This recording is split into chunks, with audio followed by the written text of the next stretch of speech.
tous, nous allons aujourd'hui parler de Rambo Last Blood, réalisé par Adrian Grunberg et avec Sylvester Stallone, Paz Vega et Yvette Montréal. Alors le pitch, alors John Rambo est aujourd'hui installé en Arizona, il est toujours tourmenté par ses vieux démons.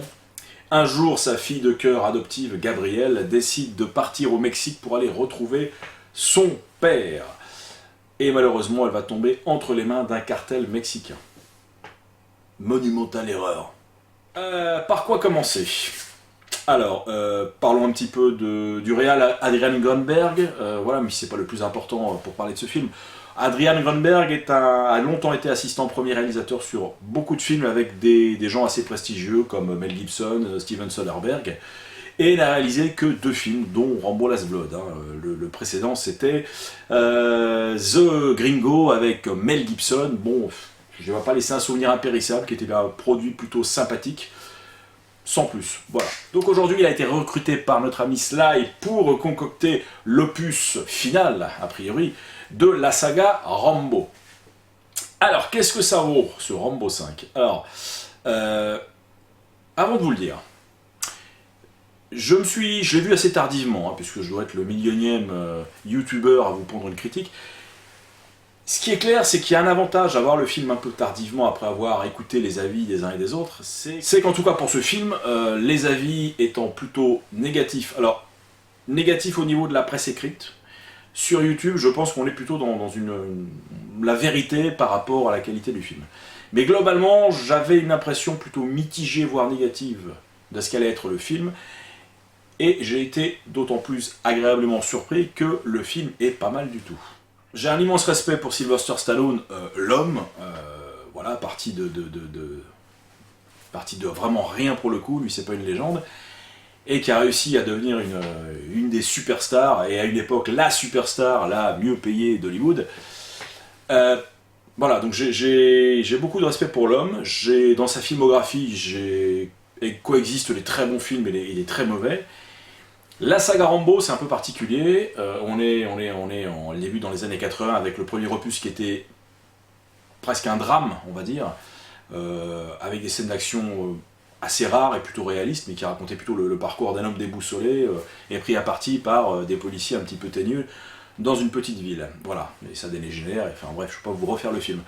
Voilà, un film qui m'avait plutôt marqué et qui était assez fort et qui parlait pour la première fois de façon autre du retour des vétérans du Vietnam. Voilà, donc rien que pour ça, c'était assez intéressant et c'est un film bizarrement qui m'avait donné envie de m'intéresser à la guerre du Vietnam. Bon, bref. Rambo 2, 3 ans plus tard, bon là on est dans la grosse cavalerie, la caricature, c'est un film qui est franchement difficilement regardable aujourd'hui sans esquisser un sourire. Tant il est taillé à la serpe au niveau de son scénario, au niveau des péripéties, au niveau des scènes d'action, c'est trop propre. Voilà, Rambo 2, pour moi, le problème que j'ai, c'est que c'est trop propre. Rambo 3 derrière, bon, qui est un des plus faiblards de la saga, et qui, cette fois, transporte notre héros en Afghanistan, où il va se battre contre les méchants Ruskov. Bon, voilà, c'est pas le plus intéressant.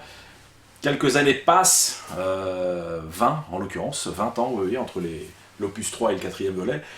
Et Rambo nous est revenu en grande forme avec John Rambo, bon, ou Rambo 4 comme vous préférez, et réalisé par Sly lui-même, et qui vraiment était un film quasiment barbare dans sa violence, il faut le dire. Un film qui racontait effectivement, entre autres, le massacre du peuple Karen par l'armée officielle birmane, ce qui donnait lieu à voilà, des scènes de guerre très très violentes, très très sanglantes. Et ouais, un film très, très, très sauvage et hargneux qui avait pleinement satisfait les fans de la saga, dont moi-même, j'avoue que voilà, je mettrais premier volet et le 4e volet dans mes préférés. Et arrive donc ce Rambo Last Blood, qui traîne depuis, en tout cas dès sa sortie aux États-Unis, qui traîne une sale réputation. Donc avec des sites comme Rotten Tomatoes, où effectivement je crois qu'il est crédité de 27% d'opinions satisfaites, c'est une catastrophe. Et en plus, ces très mauvaises critiques ont été relayées par une partie de la critique française qui n'a pas daigné aller voir le film visiblement. Voilà, je suis tombé l'autre jour sur une jeune chroniqueuse culture sur BFM un matin et cette gourdasse nous annonce que le film est un navet mais que ça fait du bien de revoir Stallone. Bon, en gros, voilà, elle a chopé les 2 lignes qu'on voit à peu près partout dans la presse écrite et il n'a pas été voir le film. Connasse. Voilà globalement ce que j'entendais et ce que je m'attendais à voir. Donc en gros, un film au rabais, réalisé comme un direct tout vidéo, donc voilà, assez moche dans sa facture visuelle normalement, où on s'emmerde pendant 1h10 avant une scène d'action finale où ça pète dans tous les sens. Voilà avec quoi j'allais voir ce film. Est-ce qu'il y a du vrai là-dedans? Non. Non, parce que curieusement, la première partie du film, bah, qui prend son temps mais qui n'est pas chiante pour autant, qui prend le temps de nous poser John Rambo dans son nouvel environnement, donc ce ranch où il végète un peu en s'occupant effectivement de sa fille, littéralement sa fille adoptive, même si c'est pas officiel, qu'il a élevée avec sa tante dans ce grand ranch. Alors cette première partie prend le temps de nous montrer un petit peu les démons toujours présents du personnage. Voilà, cette obsession de creuser des galeries sous la maison, des tunnels, bon, alors ça lui rappelle peut-être la guerre, on ne sait pas trop à ce stade-là pourquoi il fait ça, même si évidemment ça aura plein de sens à la fin du film. Et je veux dire, ça tient cette première heure est prenante, parce que les enjeux sont assez forts quand même. Voilà, cette fille qui part au Mexique et qui tombe, qui est capturée littéralement par un gang, un cartel mexicain extrêmement dangereux qui vit du deal de drogue et de la prostitution, et prenante grâce à ses interprètes, quoi.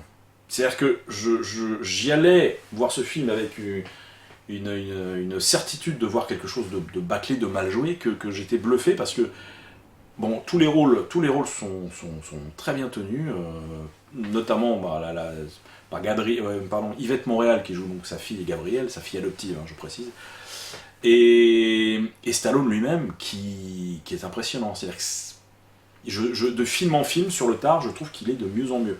Malgré sa tronche qui ressemble de plus en plus au Guignol qu'il avait sur Canal, et évidemment une tronche rafistolée par la chirurgie esthétique, même s'il n'a pas été aussi loin que Mickey Rourke. Il y a quelque chose d'assez puissant, d'assez charismatique chez lui. Je trouve qu'il transmet une émotion, mais alors une émotion... Comment vous la décrire, cette émotion? Quelque chose d'extrêmement... Un sentiment de fatigue extrême, de lassitude. Il arrive à faire passer vraiment des choses sans jouer, quoi. Ça paraît con, mais oui, Stallone ne joue pas et fait passer énormément d'émotions. Parce que son personnage se doit d'être comme ça, un peu monolithique. Et malgré tout, on arrive à comprendre sa relation avec sa fille de cœur, Gabrielle. C'est assez bien montré. C'est pas du tout... c'est pathos à aucun moment. C'est même plutôt sobre. Ça fonctionne. Donc j'étais agréablement surpris parce que le décor est très bien planté et c'est assez prenant. Et après, la partie effectivement où la pauvre gamine va tomber entre les mains de ce cartel est assez terrible, mais menée toujours pareil, de façon assez sèche. C'est un film qui déborde jamais, quoi. C'est sec. C'est peut-être ce qu'on lui a reproché aussi au niveau de sa mise en scène, mais je trouve qu'elle convient parfaitement à ce qu'elle raconte. Donc c'est un film très sec, qui est pas très long, je crois, 1h40, qui va à l'essentiel, et qui surtout met Rambo, pose Rambo sur le sol, quoi. Fini les grandes batailles, les grands affrontements paramilitaires, c'est terminé, il est chez lui. Son terrain de jeu maintenant, c'est la frontière mexicaine et c'est l'Arizona, et il vit dans le monde réel, et c'est ce qui donne un petit peu, et ce qui a peut-être pu gêner la censure d'ailleurs, c'est qu'il donne un goût de réaliste à ce dernier opus, qui renvoie un peu au premier, voilà, même s'il est un peu too much par moment, mais beaucoup moins que l'était le quatrième volet. Quatrième volet qui poussait le curseur de la violence jusqu'à un point de rupture, avec des effets spéciaux numériques qui tenaient pas souvent la route et qui rendaient parfois la violence trop cartoonesque. Je pense à notamment les soldats qui étaient littéralement coupés en deux par les mitraillettes. C'était très visuel, mais au bout d'un moment c'était un peu too much et la qualité des effets spéciaux n'arrangeait rien. Là on a quelque chose de vraiment plutôt au ras des pâquerettes en termes d'affrontement. En gros, le gros affrontement de Rambo Last Blood, c'est une escarmouche comparé à ce qu'on voyait dans Rambo 4. Mais c'est pas problématique. C'est un peu comme si Stallone avait décidé pour ce dernier volet de faire son Logan. Voilà, Logan qui est un film personnellement que j'adore, mais que beaucoup de gens habitués aux autres films consacrés à Wolverine ont trouvé chiant à mourir, parce que ça manquait d'action, ça manquait d'explosion, alors que moi j'ai trouvé le film absolument prenant d'un bout à l'autre. C'est un peu, à un moindre niveau, le cas pour Rambo Last Blood. On a un personnage qui est beaucoup plus dans la réalité. Et donc je vous disais que ça avait peut-être dérangé la censure. C'est vrai que le film a été en ballottage pour une interdiction moins de 16 ou moins de 12. L'interdiction moins de 12 avec avertissement à trancher. Pas parce que le film est plus violent, parce que franchement pour moi le plus violent reste Rambo 4, mais parce que cette violence elle est ancrée dans un contexte voilà, contemporain, réaliste.